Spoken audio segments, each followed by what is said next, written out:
Hi, Jen.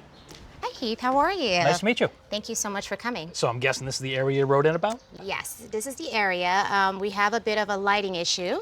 So our guests tend to come up the driveway to enter a home, and it gets pretty pitch black here at night. And then they have to go up this spiral staircase. So we'd like to kind of light it up a little bit. Got it. So what else do we have for lights? Looks like we have one at the top of the stairs. Yes, we do have a light at the top. Okay. It's kind of dull, doesn't really light up the space at all. Okay, and we have one at the basement stairs. Is that yours as well? Yes. This one, however, does light up the area a bit, but it's a manual switch. I have to go down into the basement to flip it on, which no one ever does. So we just mostly keep it off. So it never gets used. It doesn't get used. And then it looks like you actually have a floodlight in the garage as well. Yes, we do. I also have to enter the garage to get this one on.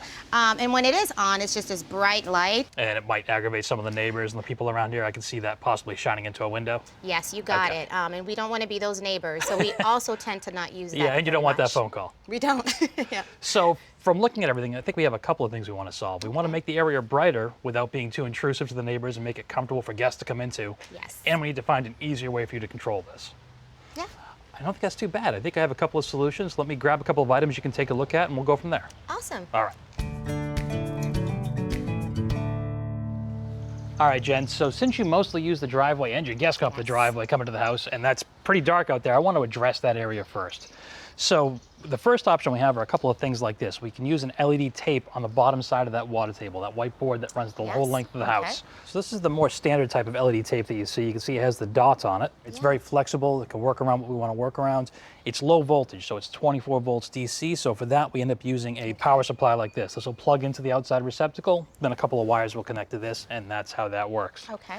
This side's more of a continuous strip, a little more modern looking. Nice thing about this one is it's 120 volt, plugs directly into the receptacle. Doesn't need anything like this. Very user friendly, very easy to install. Also, both of them cuttable to length. Oh, just pay attention where you cut them, but you can order a little bit longer, cut it to where you want it, and it's good to go. Okay. The last option would be landscape light. So we could do something like a wall light. Love this. We could do a handful of those, depending on how many you want. Put those along that water table. They require a transformer. So it runs at 12 volts versus being able to plug in at 120. So am I able to expand on this one? Great question. Yes, so we're going to put a transformer in, if you go this way, that's bigger than what you need, so you can add additional landscape lighting in the future, so it's all controlled off that same switch. Nice and easy. Oh, I love that. I think that makes it a very attractive option for us. I love the idea of the strip. I think it does the job, being able, you can get it as long as you want. I'm a little curious about the durability of the strips. With New England weather, is it able to sustain the super cold and warmer days as well? Great question. So these are actually designed for outdoor use, and they are rated with a temperature range. So these are designed to operate below 0 and above 100 degrees. Okay. Well, Heath, these are some really great choices. I think we're going to gravitate towards the landscape light. I just love how elegant the design is, and the way that the light is casting downward. I feel like it's going to resolve our lighting issues. I think you're absolutely right. Well, I love the look of this, and especially this guy. I mean, it's a great path light, but it's just going to be kind of a guiding path light. It's not going to throw a whole lot out. This, I think, will light up some of your driveway quite a bit. That way people can see well. And again, you can expand on it easy enough. Yes, absolutely. All right, so if we're going with that, I'm going to grab my tools and get started. Wonderful. Thank you.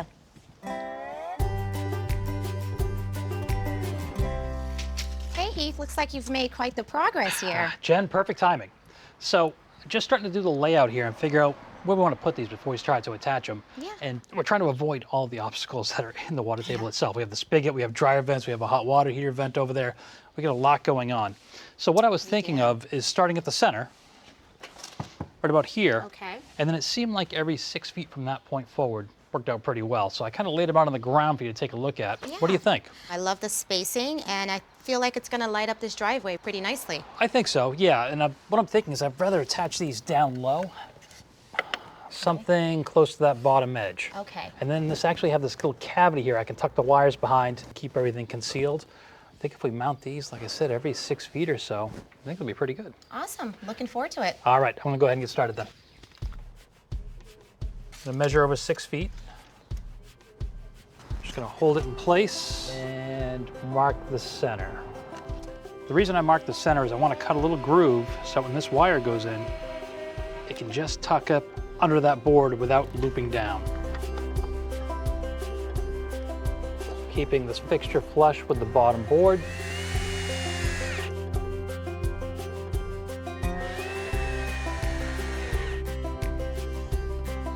Now that wire can tuck up neatly behind. There you go. Yeah, perfect.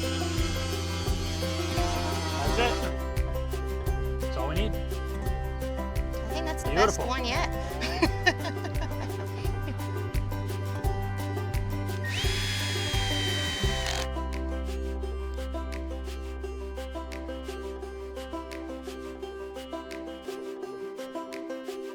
So we've pulled the wire across, we've got it stapled up underneath, we left the loops where the lights are gonna go. So now it's time to make the connections. So what I'm gonna do is just split the wire. So I have the two conductors. Then I'm gonna strip them up. Next to the connector, slide it on there. And just tighten the set screw. And then I'll do the same for the other wire.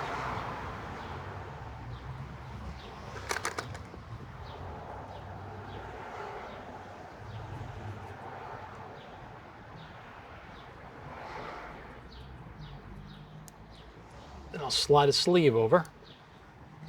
And then for the sake of polarity, I'm going to pay attention to which side has the ribbing and which side does not. It's the same on this. That's the smooth one. And that's the ribbed one. So I'm just going to keep them in the same order just to rule out any potential issues. All right, connectors, nice and solid. Now to make them weatherproof. I'll slide these over to about the middle, and then we'll just start heating them up. And what we're looking for with the final product is to see a little bit of the goo coming out at the end.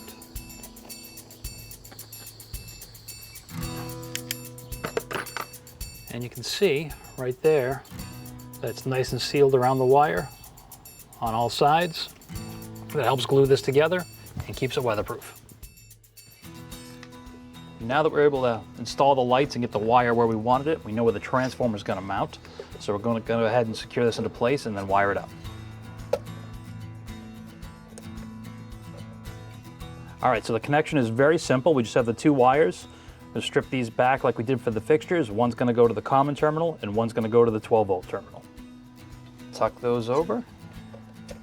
And we'll just put the cover back on loosely for now. All right, Jen, so we have the lights installed down the driveway, so now we're gonna focus on the exterior lighting of the garage and the house. Okay. So I wanna start with the garage, and we have a couple of choices. So the first one we're gonna take a look at is, this is kind of a standard flood. This is an LED bullet that we can put on the garage. Second option is something like this. It's more of a wall pack, more of a commercial idea, but I think it actually might work really well in this application.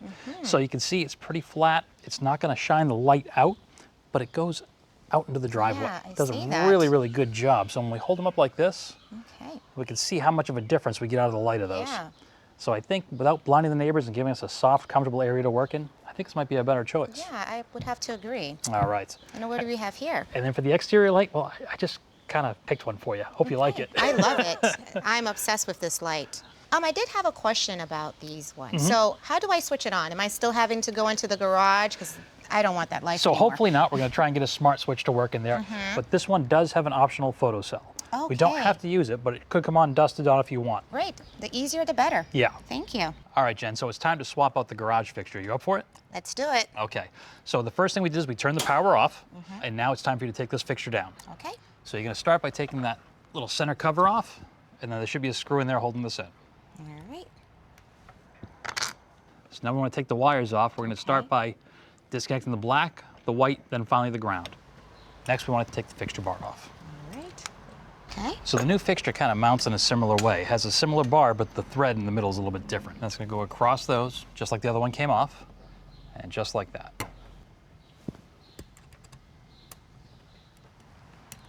All right. Now we want to tighten those up. And before you send them all the way home, you see how this has a little play? We just want to shoot for the center. Okay.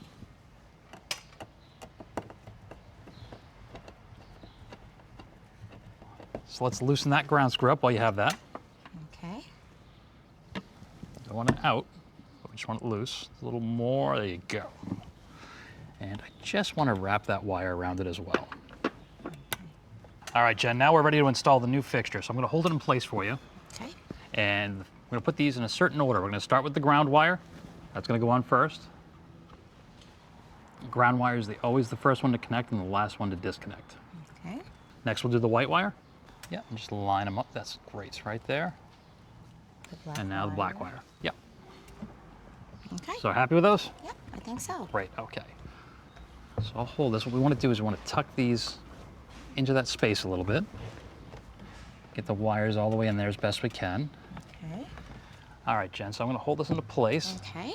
I just need you to look in and kind of line it up. All right, it's Right lined there. up. And then there's a screw right there, and that's going to hold it in. All right.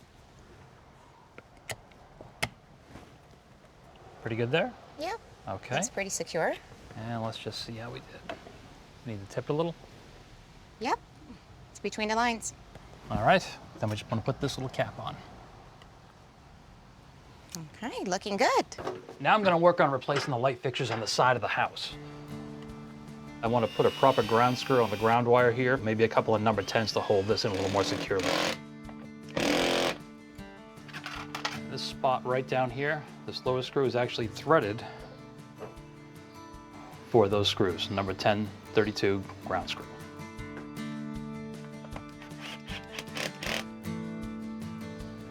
Let's go ahead and see how our bracket fits.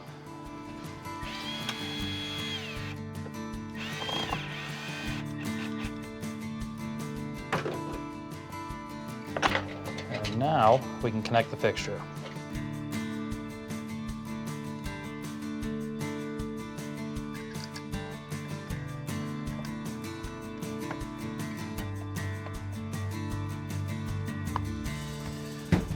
All right, Jen, so now that all the lights are on, it's time to put the smart switches in so we can control these. And I figured we'd start in the basement, so this is the one you never use at all. I mean, I barely knew where it was located. I'm just gonna start by taking the plate out.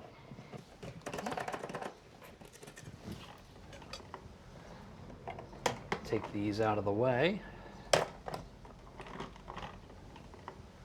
And our ground. Okay. All right, Jen, so we've taken out the switch that controlled the exterior light fixture. And you can see we have 3 wires here, basically. The feed in, the power, the load out that goes to the light fixture, and the ground. But our new switch needs a neutral. So in order to get to that, that's in the back of the box here, I'm gonna take this other switch out so we can go ahead and grab that as well. Okay. And there it is, you can see it coiled up All right, yeah. right there. So what I'm gonna do is just add a little pigtail. I'm gonna strip a piece up.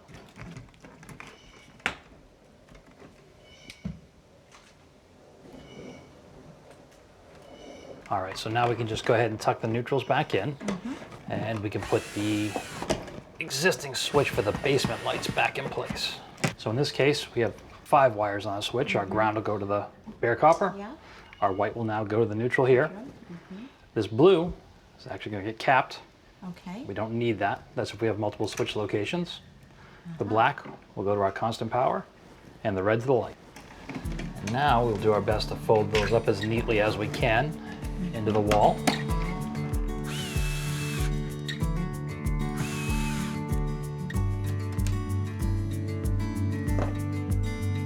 All right. I'm going to plug in this outdoor smart plug that works with the system.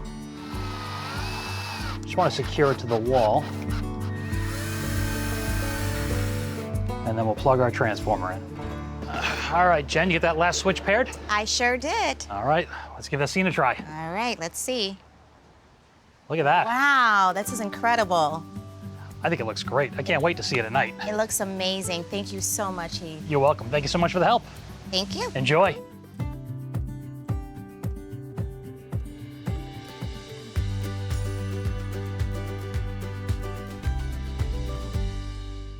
Thanks for watching. This Old House has got a video for just about every home improvement project, so be sure to check out the others. And if you like what you see, click on the subscribe button to make sure that you get our newest videos right in your feed.